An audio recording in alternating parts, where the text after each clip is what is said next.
नमस्कार दोस्तों, स्वागत है आपका शिव साधना तंत्र चैनल में। भगवान महाकाल का आशीर्वाद आप सब पर बना रहे, ऐसी मन में कामना है, प्रभु से प्रार्थना है। तो आते हैं सीधे मुख्य विषय पर कि श्रावण मास में कैसे हम भगवान महाकाल भोलेनाथ का आशीर्वाद प्राप्त करें कि हमारे जो भौतिक जीवन है उसमें भी उन्नति हो और साथ साथ जो हमारा आध्यात्मिक जीवन है उसमें भी सुदृढ़ता आए और हम आध्यात्मिक उन्नति के साथ साथ अपने जीवन की भौतिक उन्नति को भी प्राप्त कर सकें। तो ऐसा कौन सा उपाय हम करें, तो उसी के विषय में थोड़ी जानकारी लेंगे। आप सबको पता ही होगा पहले से ही कि इस वर्ष जो है श्रावण मास अगले महीने जुलाई में 4 जुलाई दिन मंगलवार से प्रारंभ हो रहा है और चतुर्दशी तिथि 16 जुलाई दिन रविवार को पड़ रही है।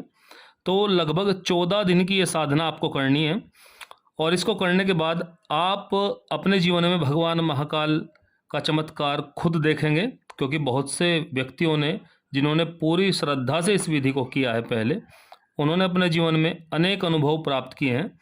तो आप पहले पूरी विधि को सुनिए कि श्रावण मास में आपको अपने घर के निकट श्रावण के पहले दिन यानी कि मंगलवार 4 जुलाई को अपने घर के निकट जो भी शिव मंदिर हो जिसमें शिवलिंग हो, ऐसे मंदिर में आपको जाना है और अपने साथ कच्चा दूध, दही, शहद, घी, गंगाजल, बिल्वपत्र यानी कि बेल के पत्ते, जनेऊ, सफ़ेद चंदन, सफ़ेद पुष्प, फूल, धूप, दीप, प्रसाद और दक्षिणा, ये सब सामग्री आपको लेकर जानी है।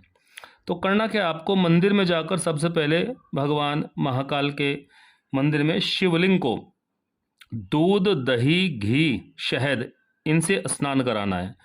इनसे स्नान कराने के बाद आपको फिर गंगा जल से शिवलिंग को स्नान कराना है और स्नान कराने के बाद आप उनको जनेऊ यज्ञोपवीत अर्पित करेंगे और उसके बाद बिल्वपत्र चंदन से तिलक करेंगे, पुष्प आदि चढ़ाएंगे और उसके बाद धूप दीप आदि दिखाएंगे। उसके बाद भगवान को प्रसाद का भोग लगाएंगे और फिर सबसे अंत में उनको दक्षिणा अर्पित करेंगे।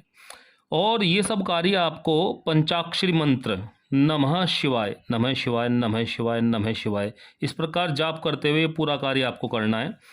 और उसके बाद अपने मन के अंदर अपनी कोई भी एक मनोकामना दोहराएं, जिसके निमित्त आप ये सब कार्य कर रहे हैं उस मनोकामना को दोहराएं और वहीं शिवलिंग के समीप अपनी सामान्य भाषा में, हिंदी भाषा में ही संकल्प लें कि भगवान मैं अपनी इस मनोकामना पूर्ति के लिए 21,000, 41,000 या 51,000 या आप पे अधिक समय हो तो 1,25,000, जितने भी आपकी संख्या है उतना पंचाक्षरी मंत्र का यानी कि नमः शिवाय का जाप चतुर्दशी तिथि के प्रातः काल तक पूर्ण कर लूँगा।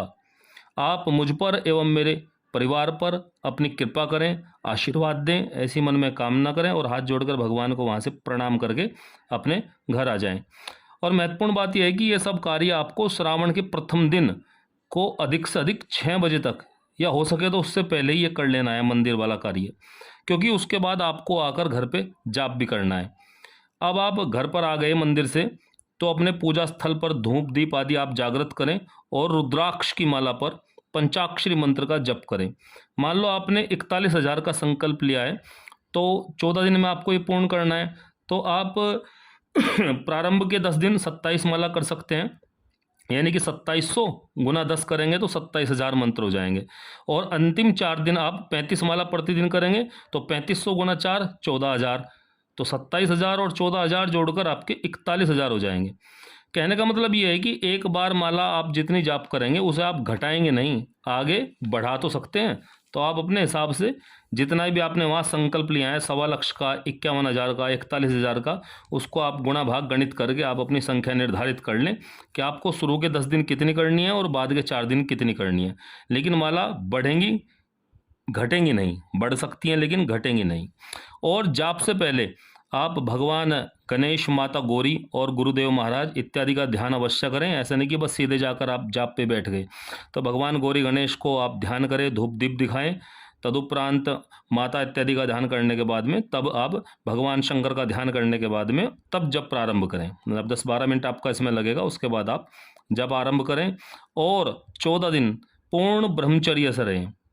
कोई भी ब्रह्मचर्य खंडित ना हो, कैसा भी हो, वाचिक मानसिक एक बार को इतना समय कलुषित हो सकता है, लेकिन वाणी से या कार्य में कभी भी ब्रह्मचर्य आपका भंग नहीं होना चाहिए 14 दिन के अंदर। सात्विक भोजन ग्रहण करें और भगवान महाकाल का ध्यान करते रहें हर समय। उत्तेजक भोजन, उत्तेजक आहार विहार, अश्लील वार्ता, चलचित्र, टीवी, मोबाइल इत्यादि से, उत्तेजक चीज़ों से सभी से दूर रहें 14 दिन के लिए कम से कम। और चतुर्दशी को जब आपका जप पूर्ण हो जाए प्रातःकाल, जितना सुबह आप जल्दी पूर्ण कर सकें उतना अच्छा है, उसके बाद आप मंदिर में जाएं और लगभग वही सामग्री जो पहले दिन आप लेके गए थे वही आपको लेके जानी है। भगवान को दूध, दही, घी, शहद, गंगाजल इत्यादि से स्नान कराएं, जनेऊ यज्ञोपवीत धारण कराएं, चंदन पुष्प आदि चढ़ाएं, धूप दीप दिखाएं, प्रसाद अर्पित करें और अंत में दक्षिणा अर्पित करें। और सबसे महत्वपूर्ण बात यह है कि उस दिन घर आने के बाद कम से कम एक ब्राह्मण को, वैसे तो 5 को 11 को कराएं ज़्यादा अच्छा है, लेकिन कम से कम एक ब्राह्मण को आप भोजन कराएं पूर्ण श्रद्धा के साथ में, और उनको वस्त्र, ब्राह्मण को वस्त्र और दक्षिणा का दान अवश्य करें। वैसे तो दान में कोई सीमा नहीं होती, आपकी जितनी सामर्थ्य है उतना अधिक दान कर सकते हैं, लेकिन कम से कम वस्त्र और उनको दक्षिणा का आप दान करें और उनके चरण स्पर्श करके आशीर्वाद लें पूर्ण श्रद्धा के। मन में ऐसी धारणा करें कि भगवान शिव स्वयं इस रूप में आज मेरे घर पर भोजन कर रहे हैं, तो जैसी आपकी श्रद्धा रहेगी वैसे ही आपको फल भी मिलेगा। तो उनका आशीर्वाद लें और उसके बाद ही स्वयं भोजन ग्रहण करें। और आगे के जीवन के लिए प्रतिदिन पंचाक्षरी मंत्र नमः शिवाय की आप 5 माला प्रतिदिन अपने करने का जीवन में एक नियम बना ले। 5 माला कोई बड़ी बात नहीं है, मुश्किल से आपका 15 से 20 मिनट का समय आपको लगेगा। तो 5 माला प्रतिदिन आप करने का नियम बना ले, तो शीघ्र ही, मैं कह रहा हूँ मुझे कहने की कोई ज़रूरत नहीं है, आप जब खुद करेंगे तो महसूस करेंगे अपने जीवन में उन्नति के ऐसे ऐसे, प्रगति के ऐसे ऐसे द्वार आपके खुलेंगे जिनकी आपने कभी उम्मीद भी नहीं की होगी। लेकिन ज़रूरत है केवल श्रद्धा। भगवान महाकाल महादेव तो वैसे ही अवढ़रदानी है, लेकिन हमें ज़रूरत क्या है कि अपने आप को उनके अनुकूल बनाने की। अपना आचार व्यवहार उनके अनुकूल जितना बना लेंगे उतना ही उनका आशीर्वाद प्राप्त करेंगे। तो आप इस प्रयोग को अवश्य करें। अनेकों लोगों ने कर चुका और तो और मैं खुद कर चुका हूँ, सबसे बड़ी बात तो ये है। तो आप इस प्रयोग को अवश्य करें और लाभ उठाएं, और जो भी आपको लाभ मिले